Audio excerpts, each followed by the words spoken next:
Welcome to Daily Wisdom, Walking the Path with the Buddha, a podcast shared by David Roylance. This podcast is dedicated to guiding you to completely eliminate the discontent mind and the suffering it causes by attaining enlightenment.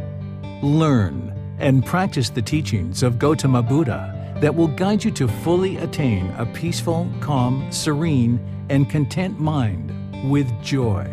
To support this podcast, visit patreon.com/supportbuddha or visit buddhadailywisdom.com, where you will discover a full range of courses, retreats, and online learning resources to assist you on the path to enlightenment. Now, here's our teacher to share more.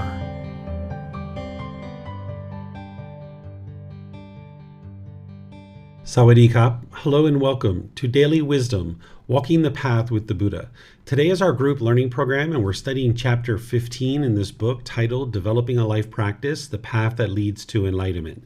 In this class, you're going to learn about true love, love without attachment. This is a pivotal opportunity for you, a very important opportunity for you to be able to learn what is true love so that you can practice true love in your day-to-day life. Because if you're noticing that you have argumentative nature in your relationships, if you're experiencing bitterness, hostility, and resentment, if you're noticing that you're having broken relationships over and over and over again, this is all because the mind hasn't figured out and doesn't have the wisdom to understand what is true love. And if you're not practicing true love, then you're not going to experience true love coming back to you. Oftentimes there's something masquerading as love that I'm going to explain to you and help you understand so that you can see it very clearly. And then the more that you practice true love, you'll be able to experience true love coming back to you. And you'll be able to identify it when it is coming back to you. So I'd like to welcome all of you, whether you're joining for the first time or you're joining regularly, whether you're in Facebook, YouTube, or Zoom, welcome to everyone, or you might even be listening to this on the replay as well. So thank you all for deciding that today is a day that you'd like to learn and practice the teachings of the Buddha. What I'm going to do is I'm going to start with meditation to guide you guys in a meditation session, which is really helpful for getting your practice going and learning how to meditate. And then also it helps you for the class too, because you're able to clear out your mind a bit and retain more of what's being shared during the class. After the meditation, that's where I'll share the topic of true love to be able to help you create more harmonious relationships in your life. So if you'd like to join for the meditation, just take a position, either seated, lying, or standing. These are the three that tend to work really well on online learning. I'm going to ease us into the meditation with some chanting. Then I'll come in with some guidance. There'll be a period of time where it'll just be quiet and we're meditating together. Then we'll come out of the meditation with some chanting. So again, just take a position that's comfortable for you, perhaps seated, lying, standing. And if you'd like to join along with the chanting, you're more than welcome to do so. Arahang Samma Sambuddho Bhagava Bhutang Bhagavanang Abhivateyami Savakato Bhagavata Dhammo Dhammang namasami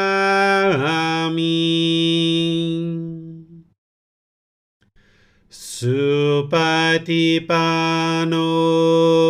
Bhagavato Sāvaka Saṅkho Saṅghang namami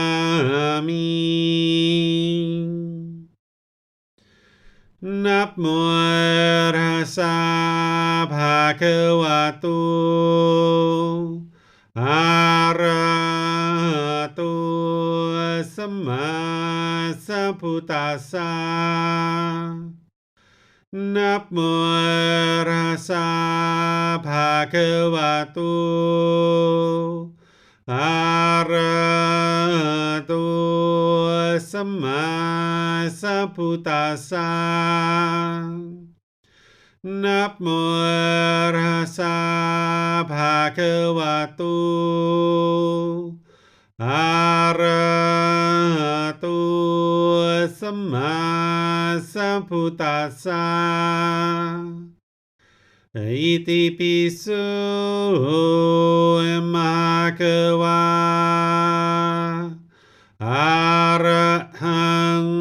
Samma Sammuto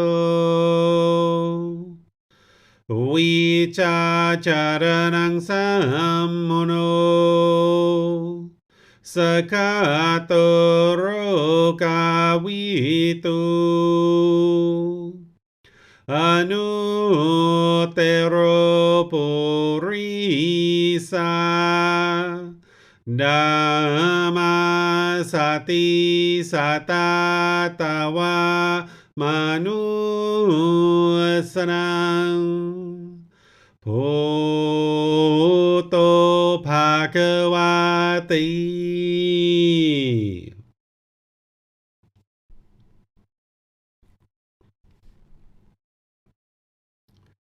Okay, with the lower body and hands and arms comfortable, and the upper body erect, just close the eyes and start breathing in through the nose and out through the nose. Here you're just looking to establish the breath, a nice, natural, steady, consistent breath. Not forced or controlled, just a gradual inhale through the nose, experiencing the full breath.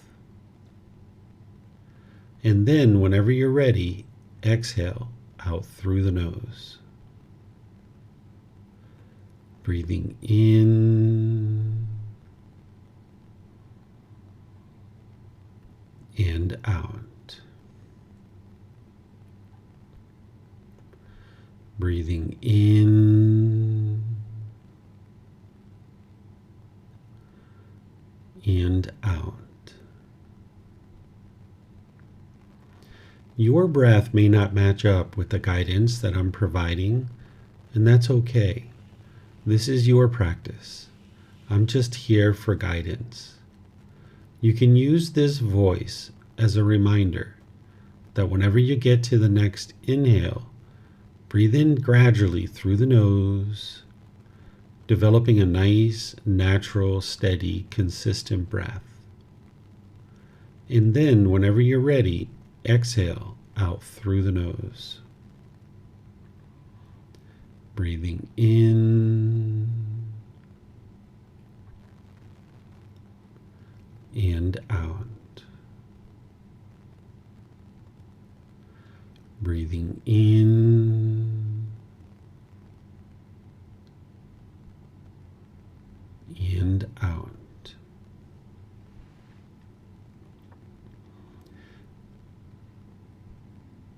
With the breath well established, start fixating the mind on the breath, either the sound of the breath coming into the nose or the sensation of air moving over the skin into the nose.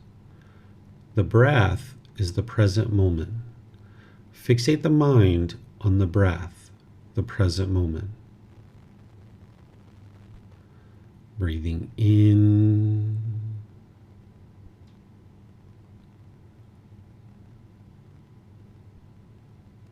and out.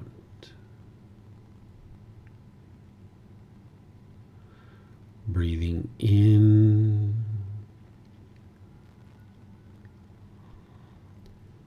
and out.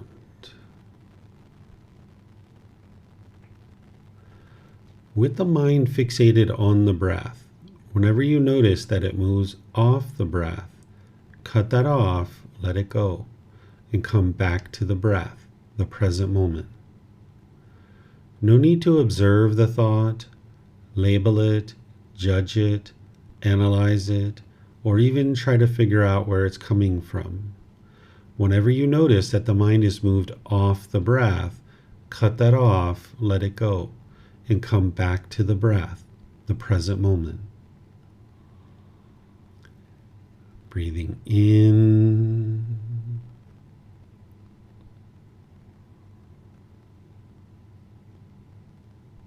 and out.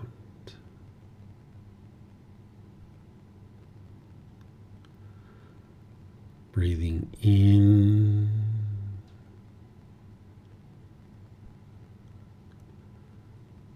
and out.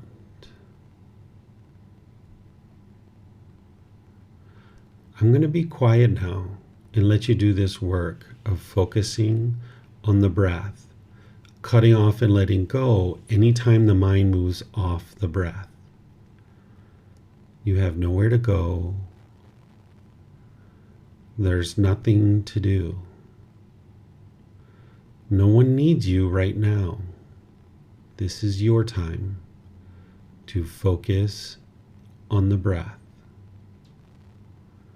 Breathing in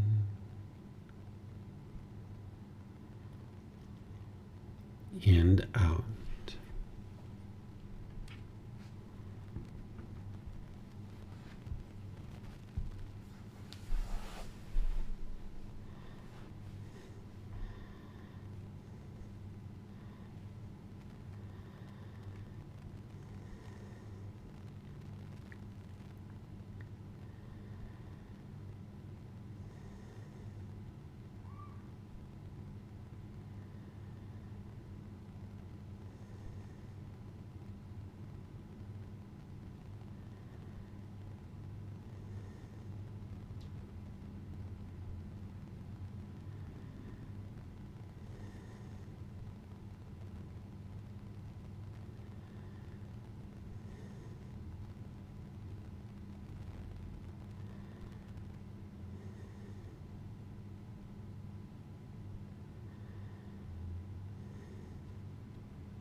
ระหังสัมมาสัมพุทโธมหาเกวา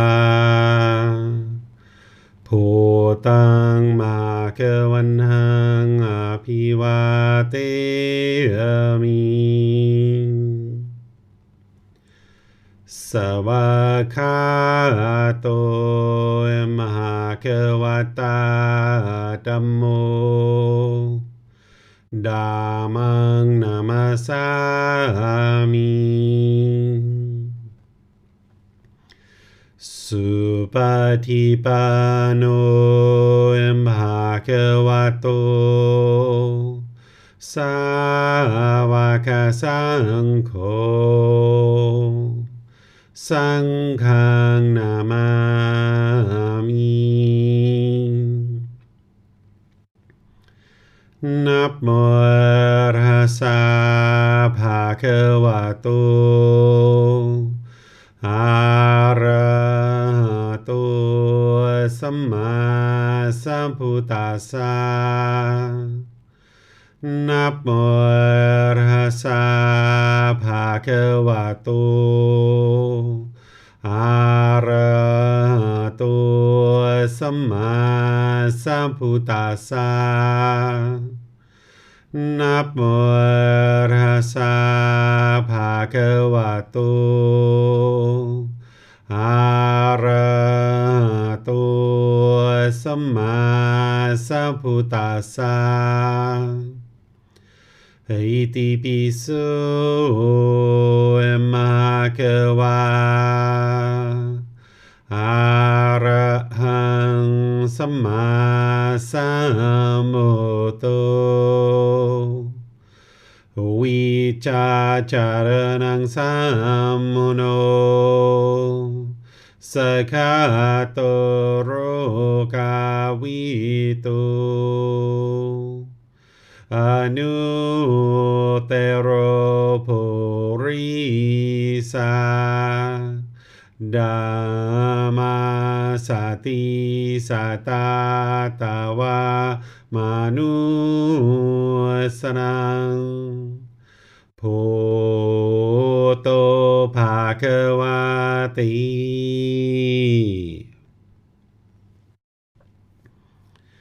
Okay, if you guys would like to slowly make your way out of meditation.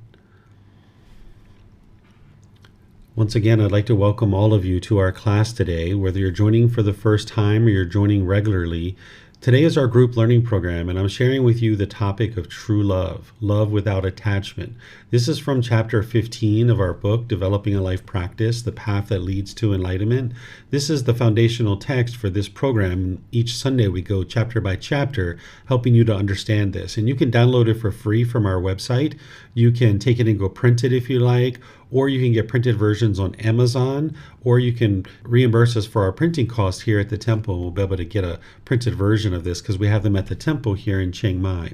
So this topic of true love is utterly important for you to be able to understand, because oftentimes in the unenlightened mind, the mind lacks the wisdom to understand what is true love.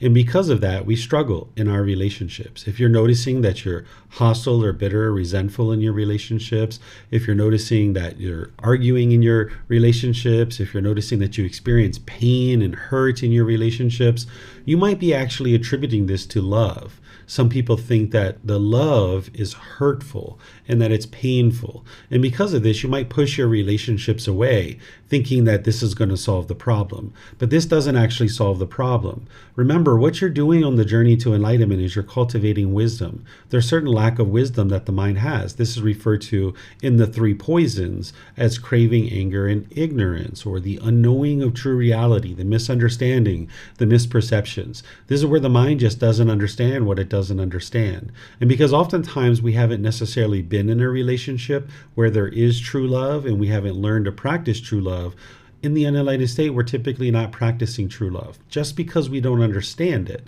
And oftentimes because our mind lacks wisdom and it's confused and has misunderstandings, we attribute those painful feelings that we experience, say in the breakup of a relationship, to love, and you might think that you're loving this person. Or if somebody gets sick or injured and you feel painful feelings when you see someone that's close to you sick or injured, you might feel that that's your love. But what you need to be able to understand is that that isn't love. And I'm going to help you to understand that today by explaining the aspects of something that's masquerading as love, and that you might think this is love, but it's actually not. But then I'm going to actually explain to you what is true love.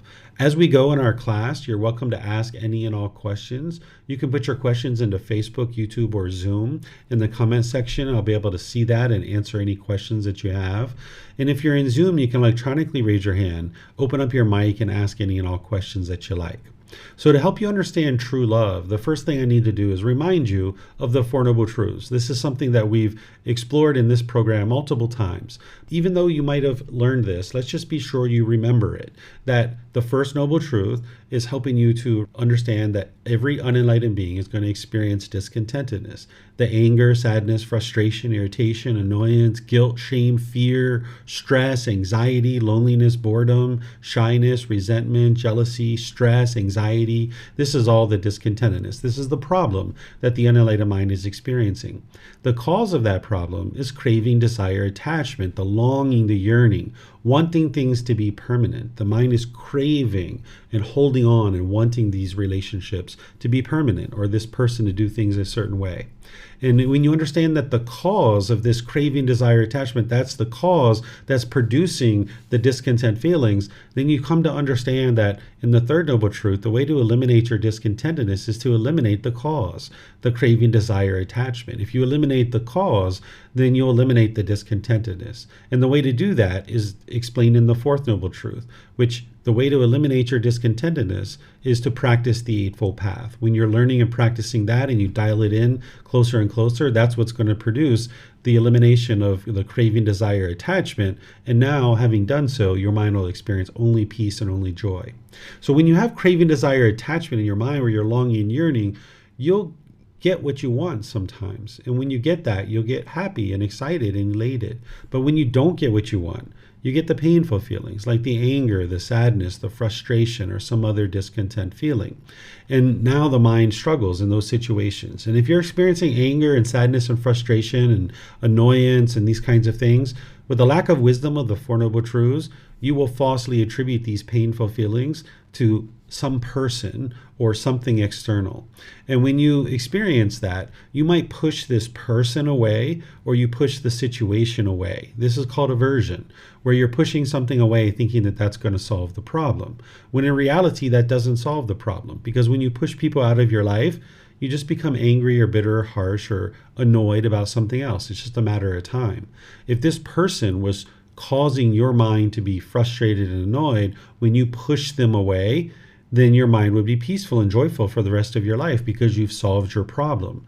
But when you push people away out of your life, it doesn't solve the problem, because the problem is the discontentedness. You keep experiencing the problem over and over and over again. So if you had solved your problem, then when you push this person away, then you wouldn't get angry and frustrated any longer. Or another thing you might do when you misunderstand and you don't have the wisdom of the Four Noble Truths, falsely attributing these painful feelings to something external, is you might be bitter and harsh and hostile towards people through your intentions, your speech, and your actions. It's almost like an animal, like growling and roaring and trying to fear another animal into doing things your way. So if you notice that you're being bitter and harsh and hostile in your relationships, it's like trying to fear this other human being to do things your way, because the mind has that craving. It wants things to be done a certain way. And if it can just get people to do things that way, the mind thinks that everything would be perfect. But the problem with that is that there's 8 billion people in the world, and you can't get 8 billion people to do things your way. You can't fear them into doing things your way. And people only do things based on fear as long as the fear is there. As long as you're putting pressure on them and fearing them into it, they'll do things that way, perhaps, but they're not making that decision out of their own wise decision making, so they don't feel comfortable in that situation. So the third thing that happens that causes the problems in your relationships is that you might be putting expectations on people, trying to control people, or people might be trying to control you and forcing you to do things, or trying to force you, or you might be trying to force other people through your expectations. And this is just going to keep causing difficulties in your relationships, because when you're pushing people away, you can't live harmoniously with all beings.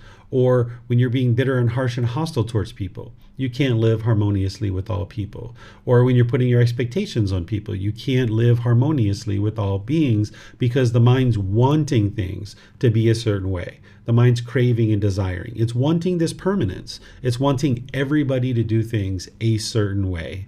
And that's the mind's crave and desire attachment, and its lack of wisdom of the universal truth of impermanence, that people are going to do things in different ways.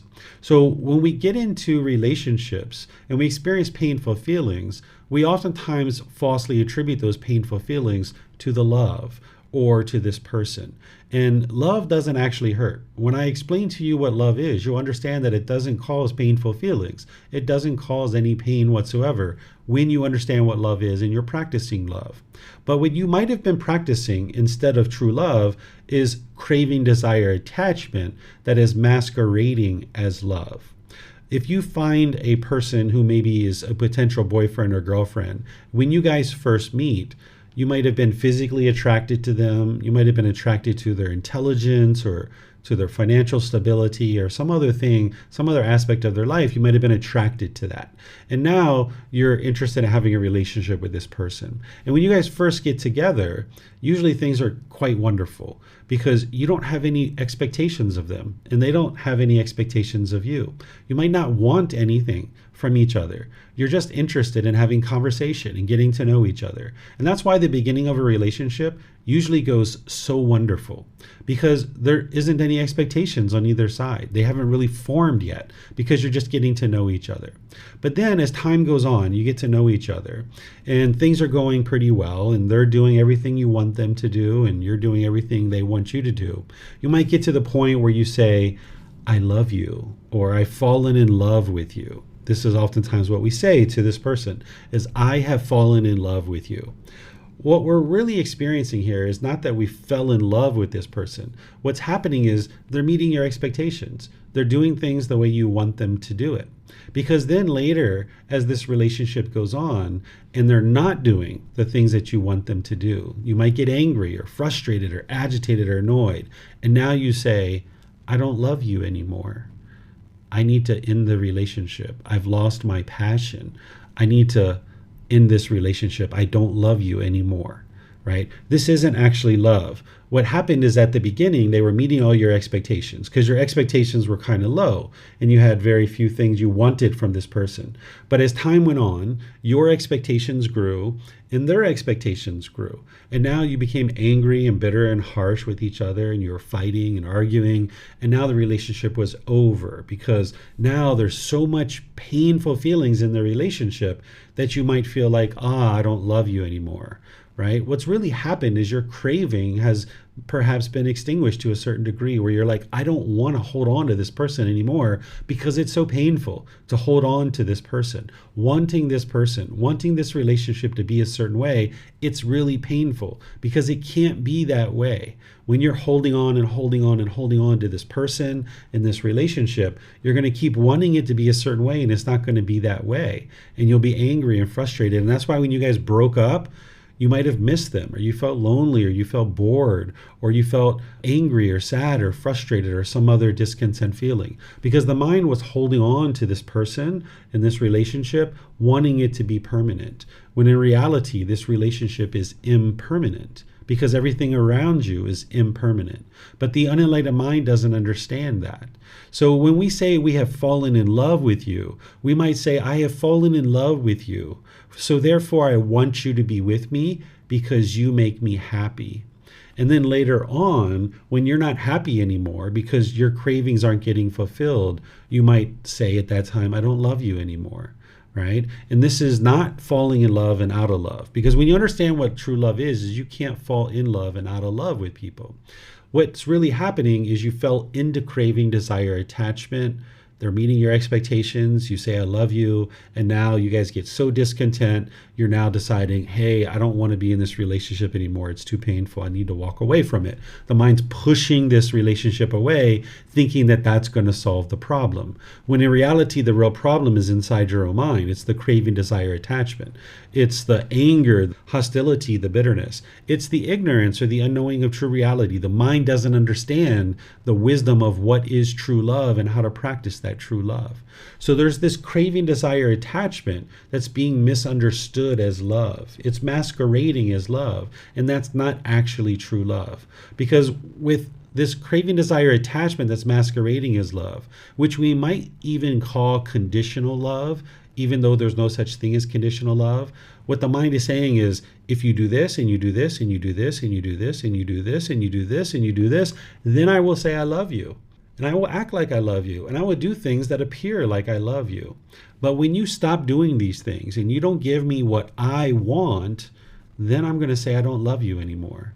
And this isn't actual love. This is selfishness. This is the mind saying, I want things done my way, and I can only involve you in my life if you do things my way. And this isn't actual love. This is craving, desire, attachment masquerading as love. And that's why when you break up in a relationship, it feels very painful. Or say you have grandma and grandpa, or mom or dad, or brothers and sisters who die, and you might grieve or have sorrow during that time frame. You might think it's your love that's causing that. It's not the love that's actually causing that. What's causing it is the craving, the desire, the mind holding on and wanting this person to be permanent. Grandma and grandpa, as long as they're alive, my mind's getting what I want, so the mind is happy. But then when they die, the mind's not getting what it wants. It's not getting that permanence. So therefore, the mind experiences the sorrow and the grief and the despair. And you might experience this with any number of people that have maybe died in your life. If you're holding on and you're wanting them to be permanent, then when they die, you will struggle and have difficulties, and you'll feel those discontent feelings arising. You might have noticed the same thing if you went away to a wedding, or you visited a wedding, or participated in a wedding. If you have a brother or sister or a friend or family member who you're close with getting married, you might have grieved at their wedding. Right? This should be a joyful time. They're going out into the world. They're spending time with this new person. They're expanding their horizons. They're doing new things. Everybody should be joyful. But because of the craving, because of the mind holding on and wanting this person to be permanent, when you go to the wedding ceremony and you see them going off in the world with somebody else, the mind holding on to them and craving permanence, the mind grieves. So this is why mom or dad or brothers and sisters might grieve at a wedding when somebody's going off into the world, because their mind is still holding on, thinking that this person is permanent. So this is craving, desire, attachment masquerading as love. The mind's thinking that I'm grieving at this wedding because I love this person so much. But if you love this person, you wouldn't actually grieve. There might be love in there, but it's being polluted with these cravings, desires, attachments. And what makes this really challenging for us as we're aging and we're growing up is that oftentimes the people around us are also practicing craving, desire, attachment, thinking that this is love. So you might have had your parents put expectations on you and try to control you and try to get you to do things a certain way. And because you're in your mind, you're like, my parents love me and they're putting these expectations on me. This is what love is. So now if you've learned that and you're thinking that that's love, that might be what you're doing with other people. You might be putting your expectations on other people and finding that it's very hard to exist in a relationship, because there's not anybody in the world except for one person who's going to do things your way all the time. And if you can only love people who do things your way, there's only one person that you could ever love.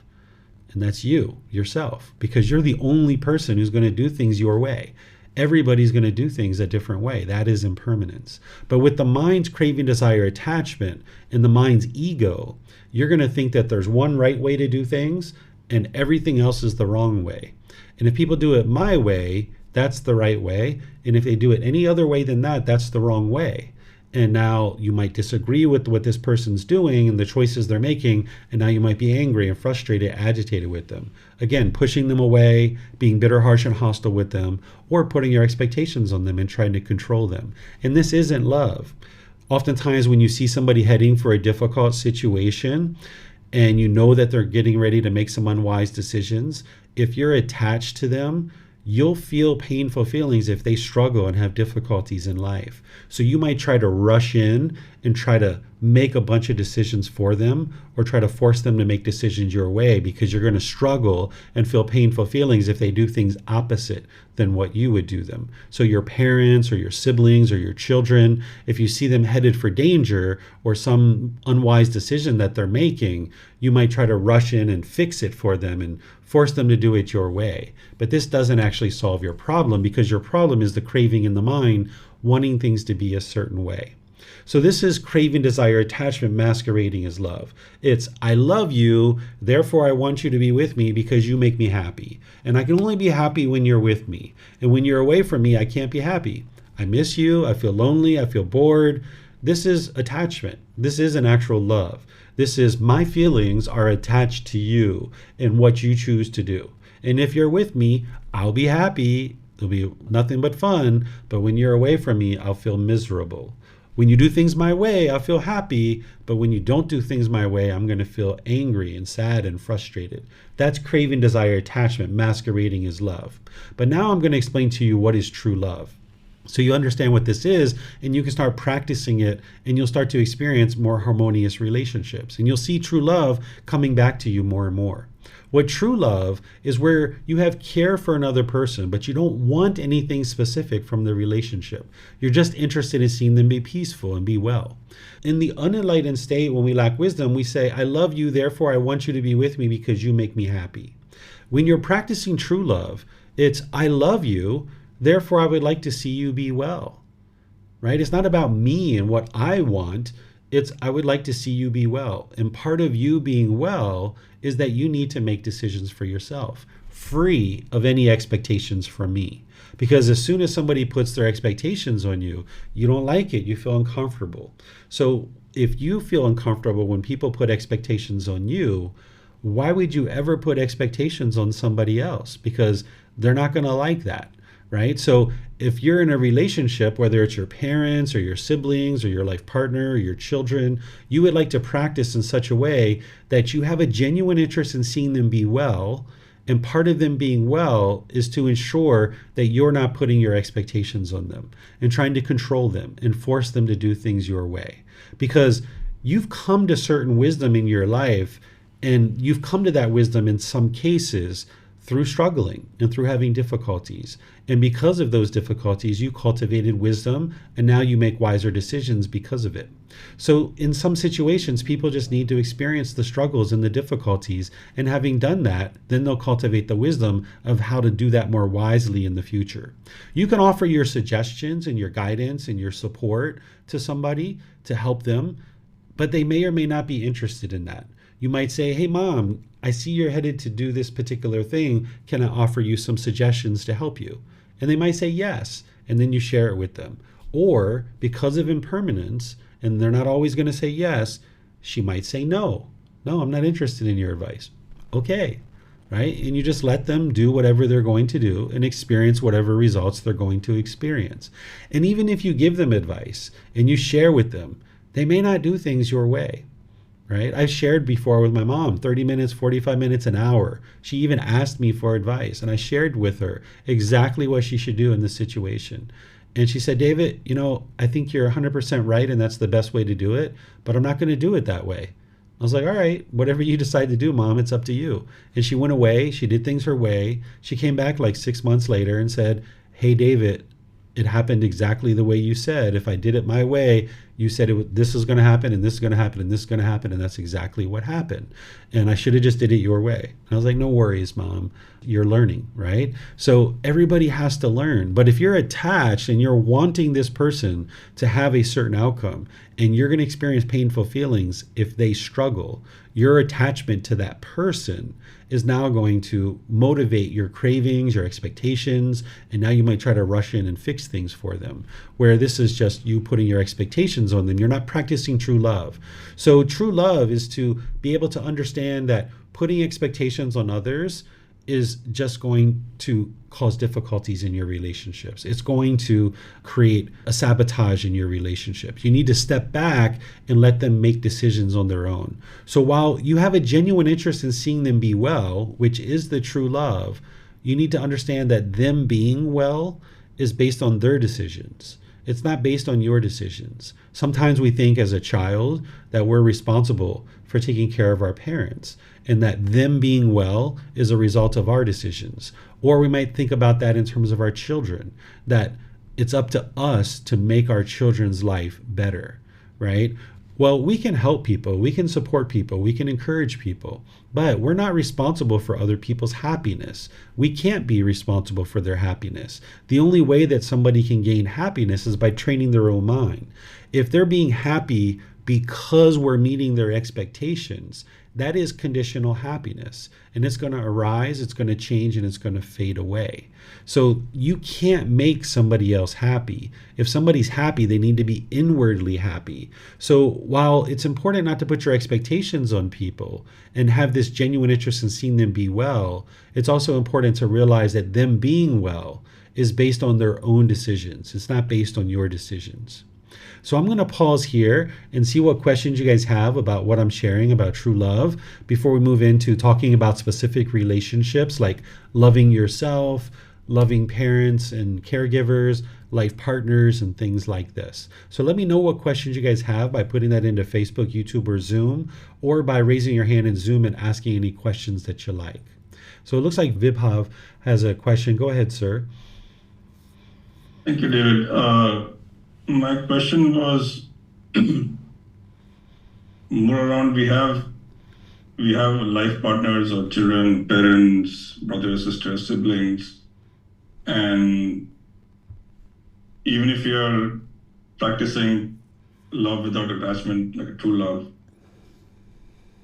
we do probably care about them more than people we don't know, or there's like still a hierarchy of, I guess, people that we care about more than others. If you're practicing true love, you will love everybody equally. Right now, you're probably not at that point. But by the time you're practicing true love, you will love everyone equally. Because what true love is a genuine interest in seeing all beings be well. Your role is different between your life partner, your children, and maybe a coworker or somebody that you see on the street.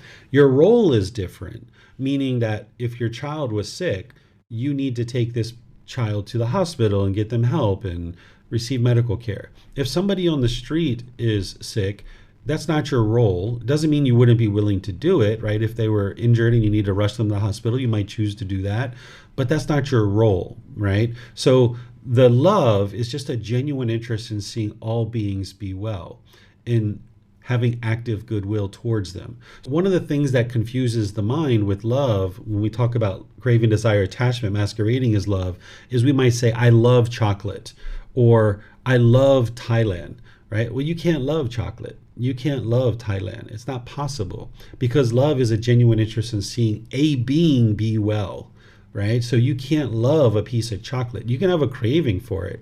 You can enjoy it. You can long and yearn for this thing, or you could just enjoy it, right? Like, I enjoy chocolate. I think chocolate tastes great, but I don't have a longing yearning for it. And I don't love it, right? Because love is a genuine interest in seeing a being be well. So by the time you get to true love and you understand what it is and you're practicing it, you will love everybody equally. But of course, with your wife, with your children, with close family members, you're going to be willing to do things and contribute to their life in unique ways that you don't do with other people in the world. And that's not because you love them more than the others. It's just because your role is different in their life. But when you get to the core of what true love is, which is this genuine interest in seeing all beings be well, I would like to see you be well just as much as I would like to see my son be well or my wife be well. And that's why I'm willing to sit down with you and talk with you, have conversations, and spend whatever time I need to be able to help you learn and practice the path to enlightenment. Because that's what's going to help you be well, is the path to enlightenment. And I'm willing to do that with you, and I'm willing to do that with my son. And if my son needs to go to school and he needs books and he needs papers and pens and stuff like that, I need to get these things for him.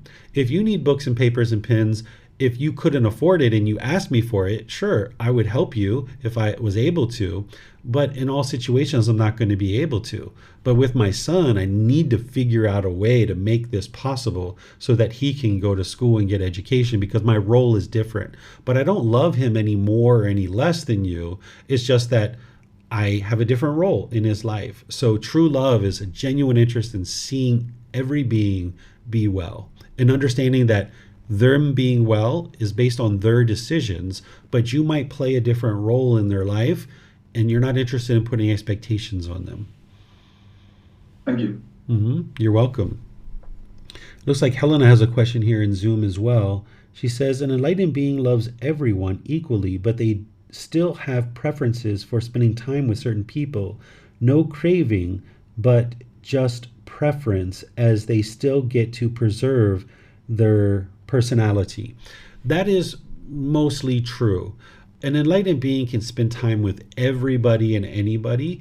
It doesn't matter who they're around. They would be able to spend time with anybody and everybody. Their mind would be content and peaceful, right? But as an enlightened being and making wise decisions, they're going to choose to be around certain people. So if somebody was into drugs and alcohol and sexual misconduct and gambling and lying and stealing, an enlightened being is going to choose not to be around that person, because they know if I choose to associate with this person, their unwise decisions are going to affect me. And it's my decision to be around them that's affecting me, because it's always your decisions that's affecting you. But my choice to be associated with this person, say as your life partner, it's going to affect you. So an enlightened being would know, I'm not interested in being around somebody who's into those kinds of things. But they could be peaceful and joyful in every situation. If they're around someone that happens to lie or use profanity or these kinds of things, they could be peaceful and joyful. But they might choose, depending on what's going on in the situation, just to not associate with this person because they're not interested in being affected by this person's unwise decisions. But then this other person over here who's making wiser decisions, because it's only a enlightened being who's making 100% wise decisions. An enlightened being can be friends with unenlightened beings, and they're just going to look at it and think about, okay, how is this decisions of this person affecting me or not? And in some situations, these people's decisions aren't necessarily affecting them. So for example, like me, if I was only interested in spending time around enlightened beings or people who are making perfect decisions, I wouldn't have any students, right? Because the people who are coming to learn with me, they're struggling, they're having difficulties. They might be having challenges with alcohol and drugs. They might be stealing, they might be lying, they might be having sexual misconduct. They might be having all these other struggles. So I can be peaceful and joyful no matter who I'm around, but I navigate the world in such a way that if there's people in my life, like students, who are doing those things, the time that I spend with them, those decisions aren't affecting me. Right? So you can wisely figure out how to be around people that are maybe into unwise things, but you ensure that it's not affecting you in a negative way. And this is where your wisdom comes in. So you'll be able to, as an enlightened being, spend time with anybody and everybody, but there will be certain people that you choose to associate with more so than others. And yes, we could call that a preference. And in this situation, the mind is still having the personality, as you mentioned, that an enlightened being, it's not that all enlightened beings have exactly the same personality. That would be permanence. Sometimes when we talk about enlightenment, people think it's almost like a cookie cutter or a template, and that everybody's going to be exactly the same. This isn't actually true. You can have enlightened beings who are taxi drivers and food servers and massage therapists and somebody who's maybe the president of a country or into politics or a business owner. All these people are going to have different aspects of hobbies and activities that they enjoy, but the quality of their mind is going to be very similar in that they're experiencing peace, calmness, serenity, and contentedness with joy. They're going to be practicing all the natural laws of existence. But how one person chooses to have a certain character or personality is going to be different than somebody else. But when you look at the underlying way that they're conducting their life in terms of like how they choose to speak, they're all going to be using the 5 factors of well-spoken speech, for example. They're going to be speaking at the right time. What they say is true, gentle, beneficial, and with a mind of loving kindness. But how that looks in terms of your character or personality will be unique to each person. Okay, Helena has some more here. So you probably wouldn't go with your students to, let's say, a techno party in some place if invited? The answer is yes. Right now at this point, I wouldn't. In the past, before I learned these teachings and things like that, sure, I'd be right there in the front and center dancing it up. But now, understanding what I know about these teachings, it's very unwise, because those are the kind of places where people are using drugs and alcohol. There's oftentimes sexual things that people are, wanting to do those kinds of things. So for me, I go out in the daylight hours. I associate in places like temples and restaurants and parks and hiking trails and places like this, malls, libraries, game shops, things like this that are wholesome things. So there's not that there's anything wrong with going to a techno party, but if you understand what's going on there, where there's people, a lot of them, taking substances that cause heedlessness, it's really unwise to be around that kind of thing, because that's where you can get into fights. You can get stabbed, you can get beat up, you can get murdered. Somebody can get jealous that you're standing too close to their boyfriend or girlfriend. All kinds of things can happen. Somebody can drug your drink. I used to go to nightclubs at one point, and I wasn't drinking or using drugs. I just drank water. People can slip drugs into your drink, even if you're just drinking water, right? So it's really unwise to do those kinds of things.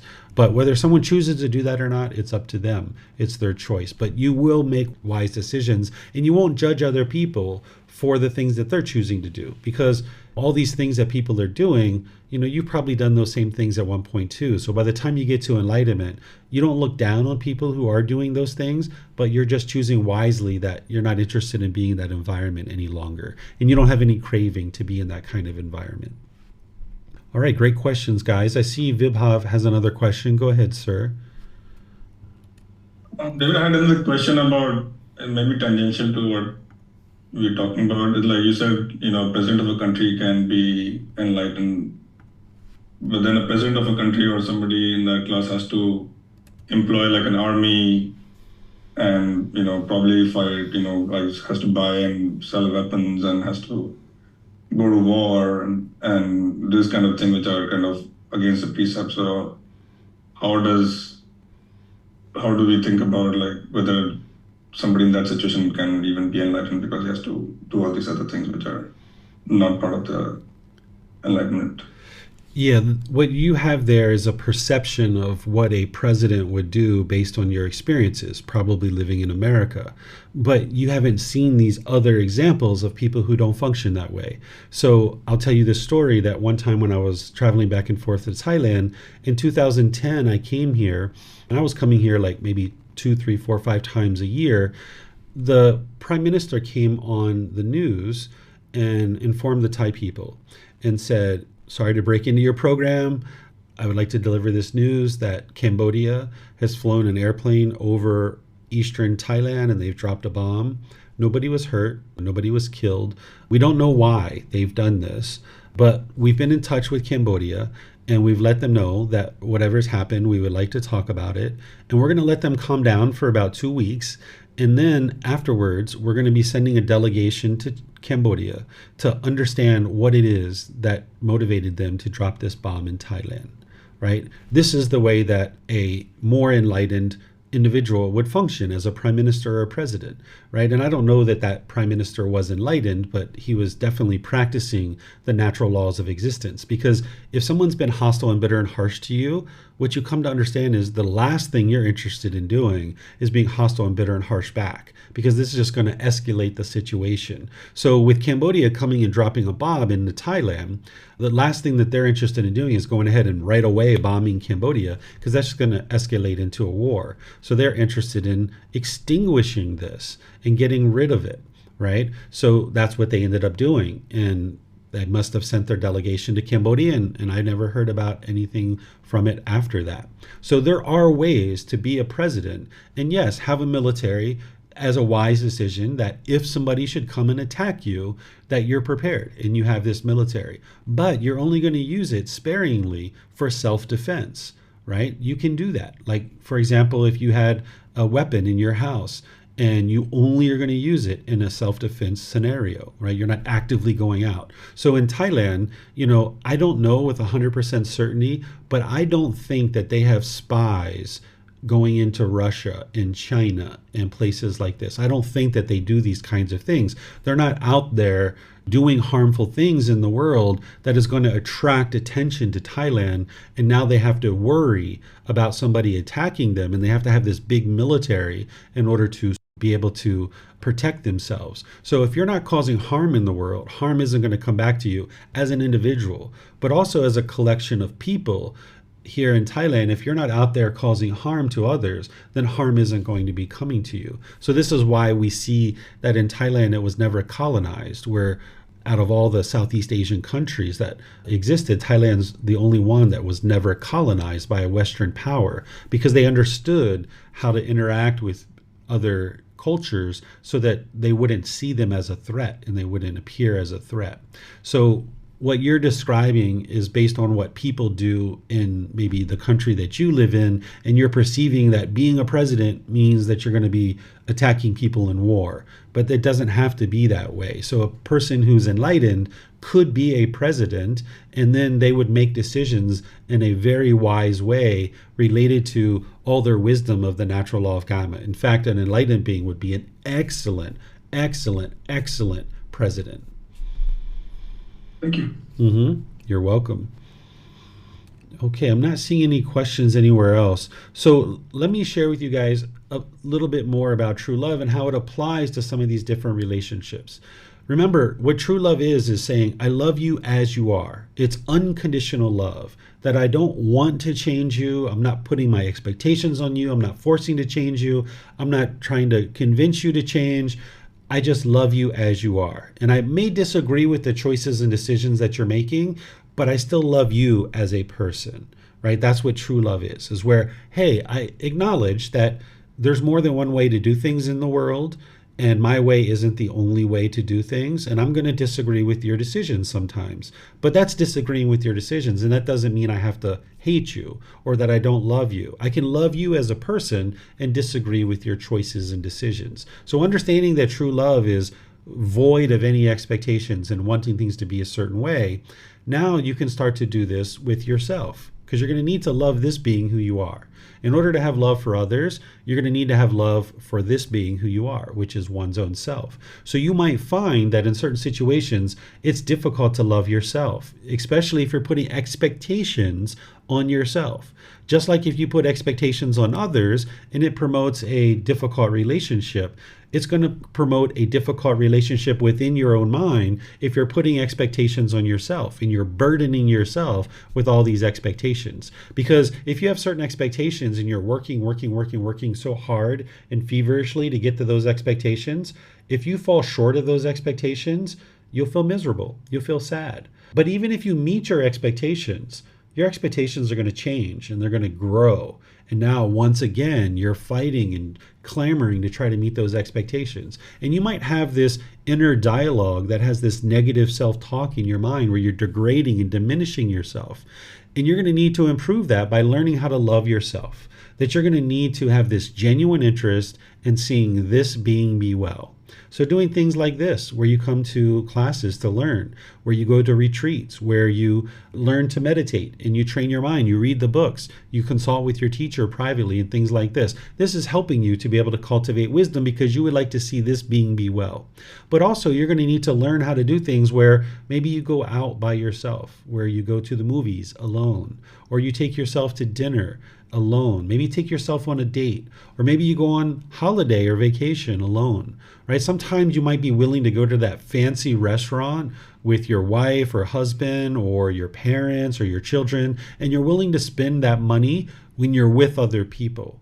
But would you do that for yourself, right? Ask yourself that. And if the answer is no, or you're not sure, then you should go do it and have this love for this being. Go out on a date with yourself. Take yourself to the movie and enjoy some time alone. Because if you don't enjoy spending time with yourself, why would anybody ever enjoy spending time with you? Right? Think about that. If you don't like to spend time alone, why would anybody ever enjoy spending time with you if you don't enjoy spending time with yourself? So when you have love for this being, you will be willing to take yourself out on a date and do something like go to a really nice restaurant or go to the movies or do other things like this. And you will enjoy spending time alone. And then you can also enjoy spending time with other people too, because these things are impermanent. So you're going to need to cultivate this genuine interest in seeing this being be well, and that would be loving yourself. You also need to cultivate love for your parents and your caregivers, anybody who's helped you in life. Whether it's your parents, your grandparents, your aunts and uncles, your teachers, people like this, you're going to need to have this love for all these beings, because your parents are the ones who've brought you into the world and helped you to get to a point where right now you can sustain your life and you can make decisions for yourself, where you most likely didn't agree with everything that your parents did. I've never met anybody who agrees with 100% of the decisions that their parents made during their childhood.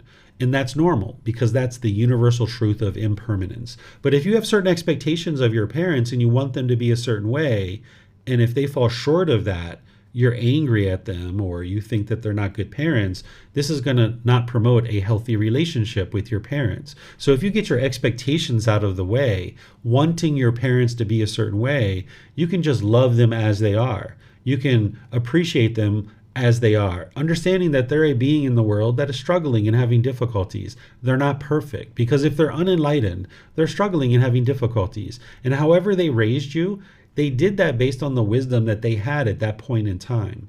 As they've aged and as they've parented, they've probably learned different things and they've cultivated wisdom. But as we were growing up, they were working with whatever wisdom they had.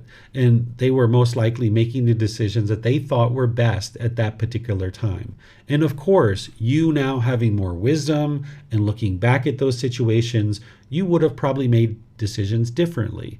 And that's normal. That's impermanence. That doesn't mean your parents are bad or you need to have a bad relationship with them. It just means that you have different wisdom than they have, and you saw things in a different way. This is impermanence. So you can get to a point where you just appreciate them and love them as they are. And the Buddha has a really nice teaching here, and he has other teachings too about parents and caregivers, but there's this one that I usually share in this particular class to be able to help you see what he talks about in terms of how to have a healthy relationship with your parents and how to repay them for almost this debt of gratitude that you might have for them bringing you into this life. Because now that you're in this life, you have an opportunity to get to enlightenment. And this is the most wonderful thing ever. Getting into the human state, you have the ability to get to enlightenment and escape this constant cycle of rebirth. So there's almost like this debt of gratitude towards parents for bringing us into this world and helping us get to the point where we can sustain our life. And you might feel like you need to repay them to a certain degree. So the Buddha talks about this here. So I'll share it with you. It's titled Repaying One's Mother and Father. Monks, there are two persons that cannot easily be repaid. What two? One's mother and father. Even if one should carry about one's mother on one shoulder and one's father on the other, and while doing so, should have a lifespan of 100 years, live for 100 years, and if one should attend to them by anointing them with balms, by massaging, bathing, and rubbing their limbs, and they even void their urine and excrement there, one still would not have done enough for one's parents, nor would one have repaid them. Even if one were to establish one's parents as supreme lords and rulers over the great earth, abounding in the 7 treasures, one still would not have done enough for one's parents, nor would one have repaid them. For what reason? Parents are of great help to their children. They bring them up, feed them, and show them the world. Okay, so I'm going to pause here. What the Buddha is saying is if you were literally having your mother on one shoulder and your father on the other shoulder, and you carried them through your life, and you lived for 100 years, and you massaged them and bathed them and rubbed them with ointments, and you cleaned up their urine and their feces, he's saying you haven't done enough for your parents at this point. And even if you were able to establish your parents as the supreme lords and rulers over the entire earth, and they had all these treasures and material possessions, he's saying you haven't done enough for your parents. You haven't repaid them for what they've actually done for you. And then the Buddha says, for what reason? Because your parents are of great help to you. They bring you up, they feed you, and they show you the world, right? So they're the ones who basically helped you to stand up on your own 2 feet to get to the point where now you have the opportunity to get to enlightenment and you're learning and practicing these teachings. And giving them all these material things, it's not enough, because those material things are impermanent. They arise, they change, and they fade away. They're not going to lead to any kind of happiness. But now the Buddha is going to share with you what you can actually do, not these material things, because those things pale in comparison to what he's going to suggest that you consider doing. Here what he says, but monks, if when one's parents lack confidence, one encourages, settles, and establishes them in confidence. If when one's parents are unwholesome, one encourages, settles, and establishes them in virtuous behavior or moral conduct. If when one's parents are selfish, one settles and establishes them in generosity. If when one's parents are unwise, one encourages, settles, and establishes them in wisdom. In such a way, one has done enough for one's parents, repaid them, and done more than enough for them. So what he's saying is, rather than giving them all these material things, help them on the path to enlightenment. Help them journey to enlightenment. That's the best repayment that you could ever give them.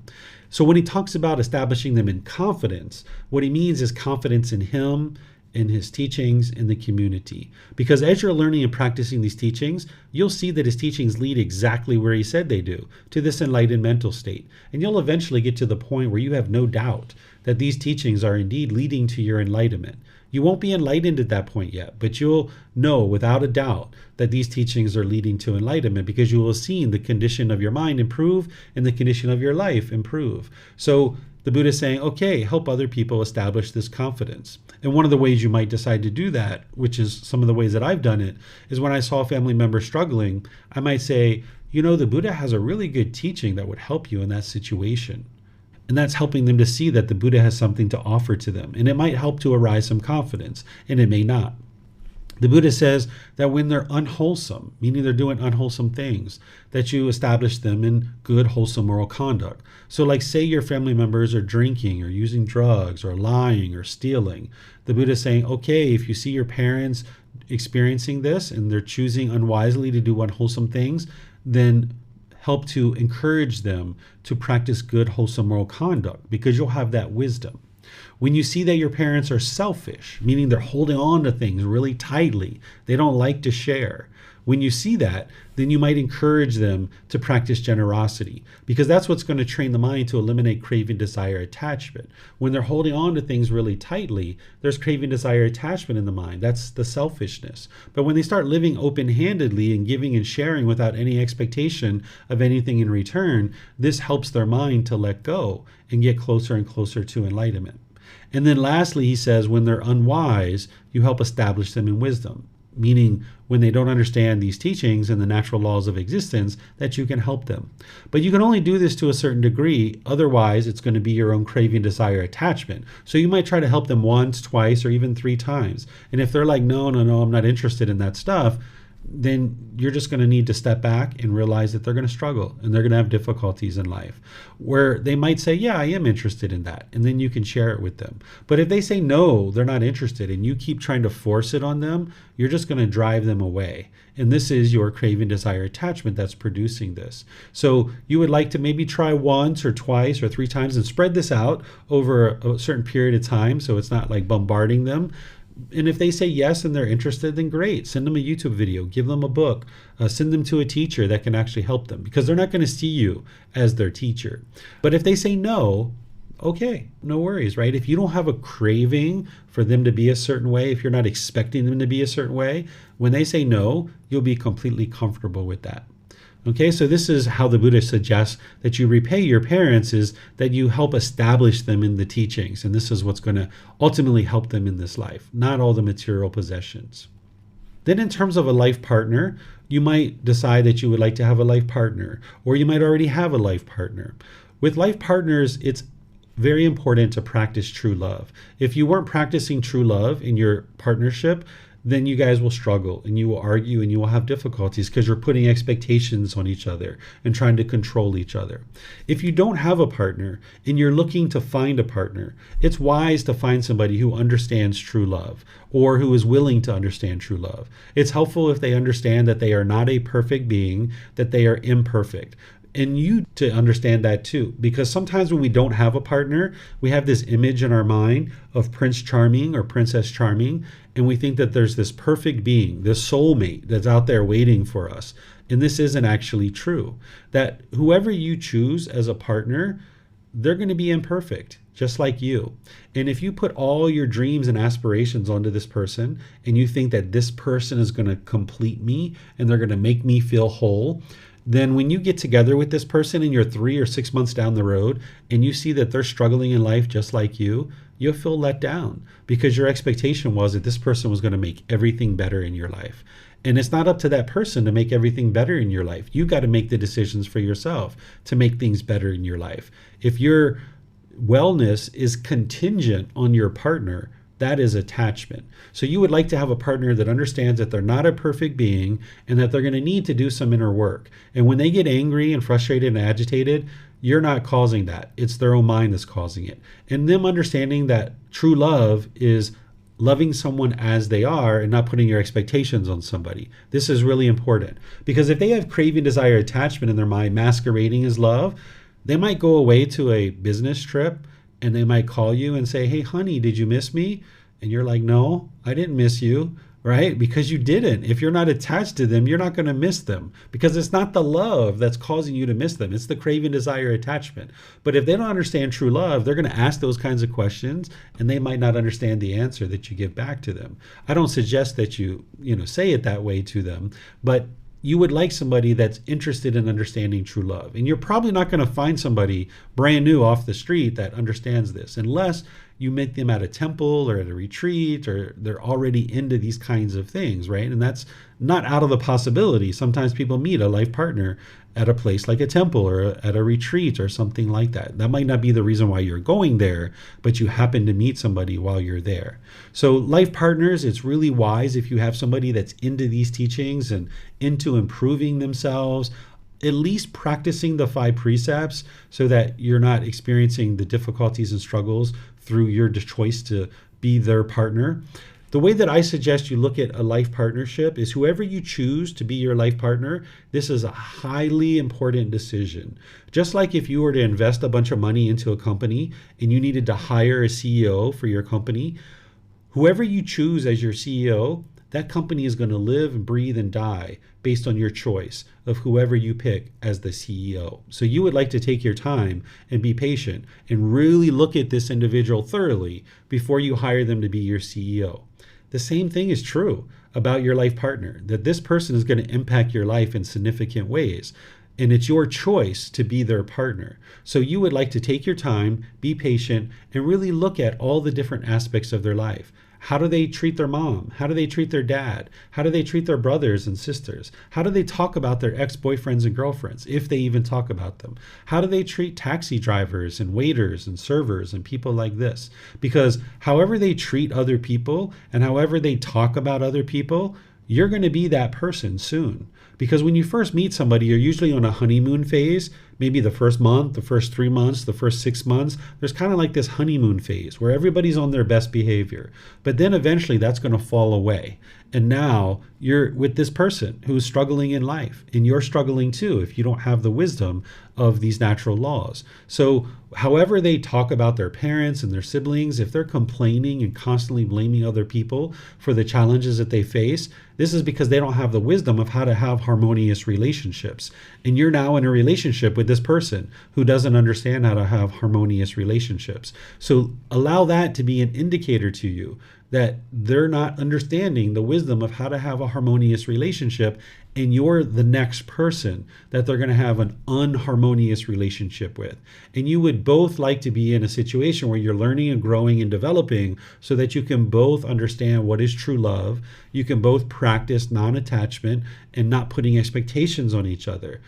If you're in a relationship where there's sexual contact, there is an attachment to some degree and to some level. And you guys are going to have difficulties and struggles. As you eventually, someday, perhaps you might decide to let go of sexual activity, you'll see that your relationship will significantly improve. And I know it sounds strange because this is one of the challenges in the unenlightened state is we say, we're going to make love or we are making love. Well, you're not actually making love. What you're doing is you're stimulating each other's senses and getting the mind to the point where it's so overexcited that perhaps you have an orgasm, right? That's like the height of sexual activity, is getting to an orgasm. And you're just stimulating each other's senses. The eyes, the ears, the nose, the tongue, the body, and then the mind itself. You're just stimulating all 6 of these sense bases.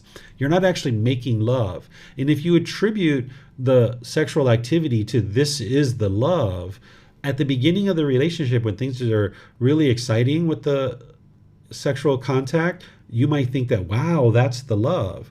But after a year or 2 or 3, when you've been doing that with this person for a while, you might feel like it's pretty mundane and it's pretty boring. It's kind of the same thing over and over and over again. And you might not find it as stimulating anymore. And you might think that the love is gone, right? But that's not the love. It's because you love this person and you would like to see them be well that you're choosing to maybe cook or clean or spend time with them or take them out to the movies or have sexual contact with them. It's because you have a genuine interest in seeing this person be well. But don't falsely attribute these various things in your life as that is the love. Because when things start changing, you might think that they don't love you anymore. If the lovemaking isn't as stimulating, because it's not actually love. It's actually just sexual contact. That's all it is. And that might not be as stimulating to you anymore. And you might think your love is gone. Or if you married somebody because they have a certain amount of money, or maybe because they cook or clean or do other things a certain way, when all those things start to change, if you attribute those things as being the love, you'll feel like the love is gone. So you're not interested in looking at those things as the love. The way you identify true love coming back to you and people practicing true love with you is they won't put their expectations on you. They will just have a genuine interest in seeing you be well. And whatever it is that you would like to do in order to be well, then you will be able to do that. So in the past, when I didn't understand this, I would go to my wife and I would say, hey, honey, do you want to go to the movies? And she would say, no, I want to stay home. And I'd be like, come on, you party pooper. Like, come on, let's go to the movies. It's going to be so fun. It's the new movie. It's the new movie that's out. Come on, let's go. Right? And she's like, no, I don't want to go. I don't want to go. Come on, you got to go. Right? And eventually I might have coerced her into coming. But she would have been grumpy the entire time. And I would have been irritable too, because I'm not getting what I want, which is a good time with her, right? So that's like craving, desire, attachment, masquerading as love. I can't go to the movies without you. I can't have fun without you, right? I'm attached to you. But when you start practicing true love with your life partner, and you might say, hey, would you like to go to the movies? And they say, nope, I'm going to stay home. Okay, great. I'll see you when I get back. Right? Because you're going to the movies to have fun regardless, and you're just including them into your life. And your partner will be completely comfortable with you either staying home or going with you. Either way, they're completely comfortable. But when these expectations come in, we'll try to force and coerce each other because we're wanting our own selfish desires to be fulfilled. So when true love is coming back to you, it'll be free of any expectations. It'll just be a genuine interest in seeing you be well, and whatever decisions you make, it's up to you. But then, of course, there's certain wise decisions in a life partnership. Whereas if somebody's interested in having sexual contact outside the relationship, that's not wise, right? So we can practice this genuine interest in seeing all beings be well while understanding the wisdom that it's responsible and it's wise to be in a loyal, committed relationship. That going outside to have sex with multiple people, this isn't what you would be interested in, because that's where you can have sexually transmitted diseases. There can be bitter fights and arguments. People can get physically injured and even murdered in these kinds of situations. You can even damage your reputation by having multiple partners like this. So if you are looking for a life partner, there's a class that I teach that's been recorded a few times that you can learn about all the different detailed advice that I give on how to select a life partner. If you already have a life partner and you guys are struggling and having difficulties, by you cultivating more and more wisdom and training your mind, and if they choose to do the same thing, this is what's going to bring your relationship into harmony. If you're the only one practicing, You're going to be getting more peaceful and more joyful, but they're not going to be. But don't, have any kind of worries or despair, because as they see you getting more peaceful and more joyful, they might choose at some point down the line to start learning and practicing these teachings. So when I met my wife, for a long time, I wasn't really learning and practicing these teachings. At the 11-year mark, when we were together for 11 years, for one reason or another, I saw all the difficulties in my life and I started practicing the teachings of the Buddha. And my wife said to me, wow, I think our relationship's going to actually work after all. And I said, why do you say that? And she said, well, you're actually learning and practicing the teachings of the Buddha now. I think it's actually going to work out. Right? And this was after 11 years. She was very patient. And she wasn't forcing me. She wasn't even telling me. She wasn't even trying to convince me. She wasn't even putting anything on me whatsoever. She just let me come to it whenever I came to it. And she was very patient. And it actually worked in her favor, because as I started learning and practicing the teachings, I was then able to help her, because there was many things that she didn't understand about the path to enlightenment. So if you're in an existing relationship, you can work on your own mind and continue to work on your own mind and develop your own mind. Perhaps your partner at some point will decide to practice the teachings, but even if they don't, they're going to learn a bit from you in the way that you're interacting with them. And this can be really helpful for y'all's relationship. So let me know what questions you guys have. This is everything that I'm going to share with you up to this point. Understand that I teach to a certain level of detail on all these topics, and then I just wait for you guys to ask questions, because there's a lot more depth here about this topic of true love. But if I taught you every single thing that I know, it would be a very long class. So I usually teach to a certain level of detail and then just wait for questions. And then as there's things that you guys would like to explore, we go deeper into it. So you can ask questions through Facebook, YouTube, or Zoom, or in Zoom, you can raise your hand and ask any questions that you like. I'm working hard to achieve my goal, but I'm not getting results. I can't help my parents. Yeah, so if you're struggling yourself with learning the teachings of the Buddha, you're not really in a place to be able to help other people. So the first part of your journey is to develop your own wisdom and develop your own understanding of the path. And I don't recognize your login. I see you're logged in as Zoom 7. I haven't seen you here before, so I don't think you've been learning with the resources that I share. I have books and classes and courses and retreats, and you're always welcome to learn with me through all of these things, as well as personal guidance as well. If you start learning with the original words of the Buddha, you'll be able to learn the actual teachings to improve the condition of your mind and gain more wisdom. And I suspect that you haven't been doing that. And you probably haven't had a dedicated teacher to help guide you through the journey to enlightenment. So having a dedicated teacher, having access to the resources that you need, and the ability to consistently learn, this is what's going to help clarify your mind and get more wisdom about the teachings that lead to enlightenment. And then at some point in the future, as you're understanding it better and you're noticing your own mind is improving, that's where it would be wise to potentially help others if you're able to. So right now, I would just focus on your own growth and your own development. Helena has a question too. How to love oneself when one is working on getting rid of personal existence view, and therefore there's no self to love? Okay, so the no self is to help you understand that it's unwise to cling to this body or this mind as who you are as a person. But there is a being here that you need to be able to love. So it's not that you're loving any one particular thing about this being, it's that you're having this genuine interest in seeing this being be well. So there's this being that you're working on loving. So I couldn't put that into words like love for this being. Instead, I just said love oneself, because people understand what that is. But because you're practicing and starting to learn about personal existence view and practicing the universal truth of non-self, understand that what that's describing to you is not to cling to anything that's here, the form, feelings, perceptions, volitional formations, which are choices and decisions, or the mind as being who you are as a person. But now when we're talking about love, we're talking about loving this being and having this genuine interest in seeing this being be well. Okay, Vibhav, you have a question? Yeah, if you could please spend a few minutes to guide us on how to actually attain true love, that'd be helpful. What you need to be able to do is more and more understand what true love is.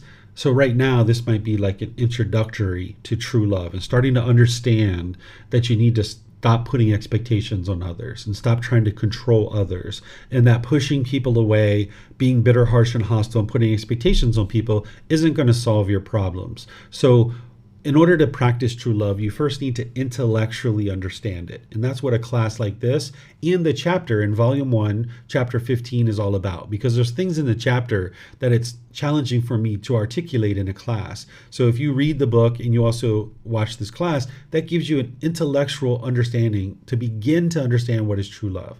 Then you start reflecting on it and you start thinking about how you've been interacting in relationships, not just your current relationships, but you can look at your past relationships too. And you can see where you were putting expectations on people and trying to control people to do things a certain way, and that ended in a broken relationship.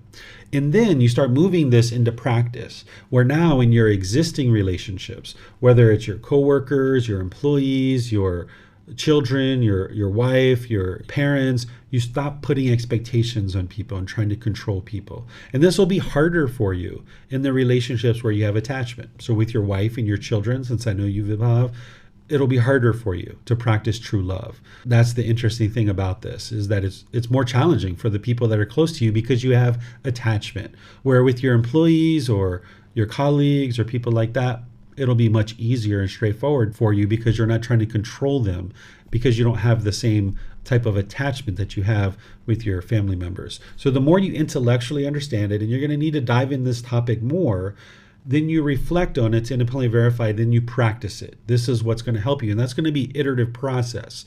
As you're practicing it, you're going to make mistakes and you're going to need to learn some more and come and talk with me. One of the ways to help you is, yes, talking to me, meeting in classes, reading the books and stuff like that, but also experience what you're experiencing in a relationship with your teacher. Sometimes the first relationship that you have where there is true love is with your Buddhist teacher. Because I don't want anything from you. I don't expect anything from you. I don't have any expectations of my students. And you can see what that feels like. And you can see like, wow, my teacher is never angry with me. They're never frustrated with me. They never want anything from me. They never put any expectations on me. They never try to control me. And you can see how that feels and how light that is. And it feels great. And then you start to replicate this in your life, in all the different relationships. And this is a slow process of learning how to practice true love. Thank you. You're welcome. Okay, I see the thank yous from Helena as well. You're welcome, Helena. Pleased to help you. Let me check Facebook and YouTube one more time. Let's see. I don't see any questions on Facebook or YouTube. So what I'm going to do then is just end class by thanking all of you guys for joining, and at the same time invite you to our future classes. You can come to our Sunday, Wednesday classes. This is the group learning program where each Sunday I go chapter by chapter in our book. Next Sunday we're going to be in chapter 16, which is titled Dissolving the Ego. Ego serves no purpose. I'm going to teach you about the ego and how to eliminate it because it's just causing difficulties in one's life. And then on Wednesdays, I do meditation with students and then open up to any and all questions that you have. So you're always welcome to attend that.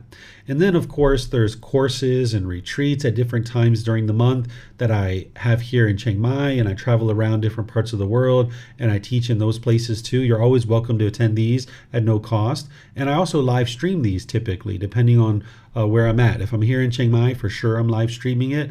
And typically as I'm traveling around, I might live stream as well. So you're welcome to attend any and all of these classes, courses, and retreats that you like. And you can find which ones they are from our website at buddhadailywisdom.com.